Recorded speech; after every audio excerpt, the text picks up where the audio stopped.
भाई और किसी देश का किस्सा जो आपको याद आ रहा हो, आपको लग रहा हो कि ऑडियंस तक ये बात जानी जरूरी है? भाई मॉरिटेनिया का बता देता हूँ मैं। मॉरिटेनिया एक देश है सहारा रेगिस्तान में, पूरा देश रेगिस्तान है वो 99%। उसकी जो कैपिटल सिटी है वो भी रेगिस्तान पे बनी हुई है, जैसे कि दुबई है। तो वहाँ पे एक ट्रेन चलती है भाई। बट वहाँ का इंफ्रास्ट्रक्चर बहुत बढ़िया है, कुछ जैसे नहीं है दुबई भाई, अरे कुछ नहीं है वहाँ पे, बंजर है सब, मतलब वहाँ पे सब धूल खा रहे हैं एक तरह से, मान लो खाना नहीं मिलता होगा, धूल ही खाते होंगे वो। पॉपुलेशन, आप गए हो उस देश में ना? हाँ मैं गया तो हूँ। वहाँ पे आपको कैसा, मतलब सच में धूली खा रहे हैं या कुछ काम धंधा है, इंफ्रा थोड़ा बहुत है, घर वर? यार काम धंधा, यार छोटे मोटे कामों को मैं काम धंधा तो नहीं कहूँगा, वो बस गुजारा कर रहे हैं अपना, ये कह सकता हूँ मैं। दिन की भाई $1 $2 ये सब रुपए कमा रहे हैं वो लोग वहाँ पे। तो वहाँ पे एक ये, अब इस ट्रेन से पता चल जाएगा आपको कितनी गुर्बत है वहाँ पे भाई। एक शहर है नवादिबू करके, वहाँ से एक ट्रेन चलती है, एक शहर है जुआरेत करके, जो कि 700 किलोमीटर दूर है एक दूसरे से। तो वहाँ से एक ट्रेन चलती है जिसका नाम है आयरन ओर ट्रेन। उस ट्रेन का क्या काम है भाई कि जुआरेत से आयरन ओर भर के लाना और सी पोर्ट पे छोड़ना। वो जहाजों पे लोड होएगा आयरन, जितना भी आयरन मतलब ऐसे बूरे के फॉर्म में आता है। आयरन मतलब वैसा लोहा नहीं जैसे माइक पे है, ये तो बाद में प्रोसेस होके बनता है, बूरे के फॉर्म में आता है वो। तो वो शिप पे लोड होता है, तो वहां से शिप पे लोड हो गए, वो ट्रेन खाली जाती है वापस, ठीक है। तो मैंने उस ट्रेन पे हिचहाइकिंग कहते हैं वैसे तो, कि लिफ्ट ले ली। उस ट्रेन पे कोई भी पैसेंजर कार्ट नहीं है, मालगाड़ी एक तरह से है। उस ट्रेन के अंदर बैठ के मैं 700 किलोमीटर गया था सहारा रेगिस्तान में। तो कोई टिकट नहीं है, कुछ नहीं है, बस आपको जाके बैठना है उसमें? क्या कोई टिकट नहीं, वहाँ पे रेलवे स्टेशन ही नहीं है। वो ट्रेन तो रेलवे स्टेशन के लिए बनी ही नहीं है ना, वो तो शिप में लोड करने जा रही है, उसको क्या मतलब है पैसेंजर से।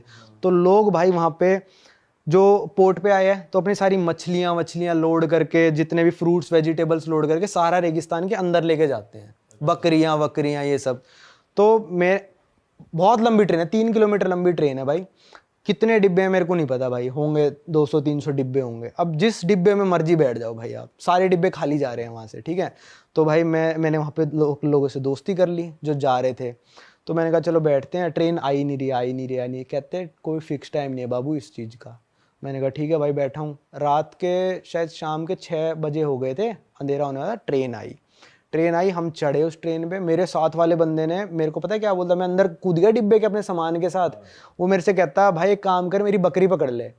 वो भाई नीचे से मेरे को बकरी पकड़ा रहा है और वो बकरी मूतने लग रही है। मैंने कहा यार कहाँ फंस गया मैं, बुरा फंस गया। हाँ, तो भाई उसने मेरे को बकरी पकड़ाई, मैंने बकरियां अंदर रखी, 10 बकरी पकड़ाई उसने मेरे को।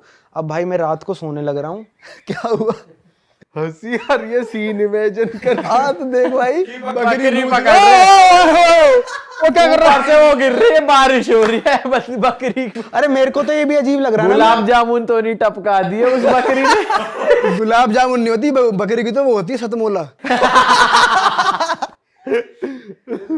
भाई मेरे को तो वो भी अजीब लग रहा है कि बकरी के हाथ कैसे पकड़ूं यार, हाथ ही ना हाथ में आ जाए, क्योंकि हमने तो कभी पकड़ी नहीं है। तो भाई -2-3 टेम्परेचर, मैं सब कुछ लपेट के सो रहा हूँ, मैं मरने की हालत में हो गया। मेरे को नहीं पता था यार इतनी ठंड हो जाएगी रेगिस्तान में। अब वो साली बकरी क्या करे, वो रात को जाग रही है। अब मैंने सर पे पूरा बांध रखा, सब कुछ कवर करके जाना होता है वहाँ पे मुंह। वो बकरी पता है क्या करे, मेरे को कुछ खाने का आइटम समझ रही है और मेरा सर का वो आगे खींच रही है। मैं कह रहा यार मेरे को लग रहा है हवा से खींच रहा है बार बार, मैं बार बार उसको बांधू। अगर वो ना बांधो ना, कवर क्यों करना होता अपने भाई पूरी रेत घुस जाएगी आपके पूरे शरीर में। रेत धूल उड़ती रहती है रेगिस्तान में। और आपकी आयरन ओर की ट्रेन है ना, तो आयरन तो पड़ा है उसमें बूरे की फॉर्म में, वो आपके अंदर घुस जाएगा, तो आपके सिर में घुस जाएगा। तो सब कवर करके जाना होता है आपको। वो गॉगल्स पहन के जाते हैं लोग, तो स्की गॉगल्स। तो मेरे पास था नहीं, मैं नॉर्मल चश्मा पहन के चला गया था। तो भाई मेरे बार बार वो खुले जा रहा, मैंने कहा क्या चल रहा है ये, फिर खुल गया। फिर बाद में पता चला भाई वो बकरी ना आके ऐसे पकड़ रही है और उसको खींच रही है, उसको लग रहा है खाने के सामान है। ये पूरे रात बकरियों ने परेशान किया मेरे को। और फिर अगले सुबह उस बंदे ने मेरे से बकरियां उतरवाई भी हैं। और भाई सुसु आ जाए तो वहीं करो, सुसु आ जाए तो वहीं पे करो, कोने में। तो कोने में करके आ जाता, थोड़ी देर में सूख जाता था भाई, जहाँ पे सब लोग कर रहे होंगे। हाँ, बकरियों के पास कर देता था। टिट फॉर टैट कर दिया। साला तुम मेरा वो खींच रहे हो, मैं भी कर दूंगा तुम पे। भाई बकरियां पीछे से आके सींग बहुत तगड़ा मारती है, सिर मार दे, दुलत्ती मार दे बकरी। आदमी, अबे दुलत्ती नहीं, सर मारती है बहुत तगड़ा, लाती मार देती है उछल के पीछे से। साला ये क्या वो तो गधा मारता है, वो भी मार बकरी दे तो यूं दो ऐसे पीछे जाती है और आके सींग ही मारती है। और बंदा कंटेनर के बाहर अगर वहां गिर गए आप बाहर तो आप बच नहीं सकते, आप मर गए वहाँ। हाँ ट्रेन तेज चल रही होती है और बीच बीच में ना ट्रेन रुकती है, वो तो रुकती है तो क्या होता है भाई, ट्रेन इतनी लंबी है ना, अब आगे से इंजन ने एक डिब्बा खींचा, वो खींचते खींचते खींचते हमारे डिब्बे तक जब बारी आती है ना, हमारा डिब्बा तो स्टील खड़ा है और ट्रेन चलने लग रही है, तो एकदम से आवाज आती है फट करके, आपकी फट जाएगी वहीं पे। वो एक्सपीरियंस भाई बता नहीं सकता मैं अपने उस खराब कहोगे बढ़िया कहोगे? मजेदार था, मजेदार मेमोरी। हाँ, अब जो भी जितने भी मतलब और ट्रैवलर्स जा रहे हैं तो मैं उनको वही बोलता हूँ, मेरे से पूछ लेते हैं कि भाई, क्योंकि मैं सबसे पहले गया था, कि भाई क्या करें, मैं कहा भाई गर्म कपड़े लेके जाओ एक।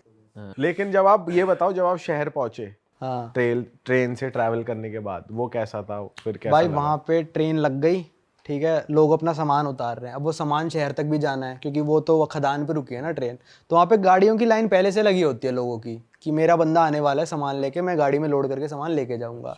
तो वहीं पे मैंने ऐसी जो मेरा यार जिसकी बकरियां मैंने उतरवाई, वो मेरा दोस्त बन गया। अब दोस्ती का फर्ज वो लोग निभाते हैं, तो उसने कहा गाड़ियां कैसी होती हैं नॉर्मल? भाई गाड़ियां ऐसी होती है 1950 1960 1970 की मर्सिडीज, पुरानी। अच्छा, नई नहीं अफोर्ड कर सकते। फूटी होती है। वो जिस देश ने उन पे राज करा हुआ था, शायद फ्रांस ने राज किया था, तो वो गाड़ियां वहीं छोड़ गए फ्रांस वाले जब छोड़ के गए। तो पर चल अभी भी रही हैं वो गाड़ियां, तो वो नहीं खरीद सकते। तो उसने मेरे को गाड़ी में बिठाया, बकरियां जितनी भी थी भाई सारी डिग्गी में लोड करी। अच्छा, पैर बांधे उनके और डिग्गी में लोड करी। अच्छा, एक एक पैर बांध के डिग्गी में लोड करी। एक दो भाई मेरे कदम पे रख दी, वो जो मेरे पैरों में रख दी, जो छोटे बच्चे थे बकरियों के, बड़े वाले सारे डिग्गी में थे। फिर उस बंदे ने मेरे को शहर में छोड़ दिया, मैंने कहा भाई मेरे को एक होटल में छोड़ दिया, होटल वाला ज़्यादा पैसे मांग रहा था, तो मैं वहाँ पे एक हमाम में चला गया। फिर हमाम होता है नहलाने वहलाने का सिस्टम, तो वहाँ पे था कि मैं घुसा हमाम में, मैंने कहा भाई मेरे को साबुन दे दे भाई, थोड़ा शैम्पू दे दे। वो नाई की दुकान थी वैसे तो, पर अंदर उन्होंने नहाने का भी बना रखा था। तो मैंने कहा एक साबुन दे दे, एक मेरे को शैम्पू दे दे। तो वो कहता ठीक है, कहता अभी ना आप अपने कपड़े उतार के चड्डी में यहाँ बैठ जाओ थोड़ी देर। मैंने कहा ये क्या मतलब है, पानी देना भाई मेरे को? तो कहता नहीं, अभी मैं आके आपका मैल उतारूंगा। मैंने कहा भाई मेरे को नहीं उतरवाना, मेरे को नहीं उतरवाना। हाँ, टर्किश हमाम होता है ना, उसमें बंदा आके आपका मैल रगड़ता है पूरा। अच्छा, हाँ, कभी मैल के बहाने कुछ और ही उतार दे। कभी तुम्हारी खाल तार दर करना काम है। तो मैंने कहा भाई मेरे को नहीं करना। कह रहा पक्का? मैंने कहा हाँ भाई नहीं करना। मेरे को तो बड़ा अजीब लगे यार, उस टाइम तक मैंने कम ही देश घूमे थे, जापान जितना ओपन माइंड हुआ नहीं था मैं। तो फिर उसने फिर कहा ठीक है आपको नहीं करना तो नहाने का है। फिर मैं नहाया धोया, सारी मिट्टी उतारी, फिर टैक्सी में बैठ के मेन शहर आ गया था। अच्छा, तो मेन शहर कैसा था? कुछ नहीं था भाई, वो भी बंजर है। अच्छा, कुछ नहीं है, वो पूरा रेगिस्तान है वो देश, कुछ भी नहीं है वहाँ पे। धूल खाने खाते को मिल जाता है मतलब ऐसे? भाई बहुत ही मुश्किल से मिला मेरे को वहाँ पे, खाने वाने का कुछ नहीं है। बहुत ही मतलब पिज्जा विज्जा पर हर जगह मिल जाता है पूरी दुनिया में ना, क्योंकि इन देशों ने राज किया है, इटली फ्रांस वगैरह, तो ये अपनी छाप छोड़ के आए वहाँ पे। पिज्जा पास्ता ये सब मिल जाता है। ओके। कौन सी कंट्रीज है? हमने सुना बहुत डेंजरस कंट्रीज भी है वहाँ, जैसे नाइजीरिया आप गए हो, वहाँ कुछ हुआ हो तो बताओ। भाई Nigeria one of the most scariest country थी मेरे पूरे ट्रैवल जर्नी में आज तक की। नाइजीरिया को कहते हैं भाई kidnapping capital of the world. वहाँ पे सबसे ज़्यादा किडनैपिंग्स होती हैं। तो हम भाई लागोस मेन सिटी है नाइजीरिया में, वहाँ पे हम उतरे थे। हम उतरे और रात के बज रहे थे 2।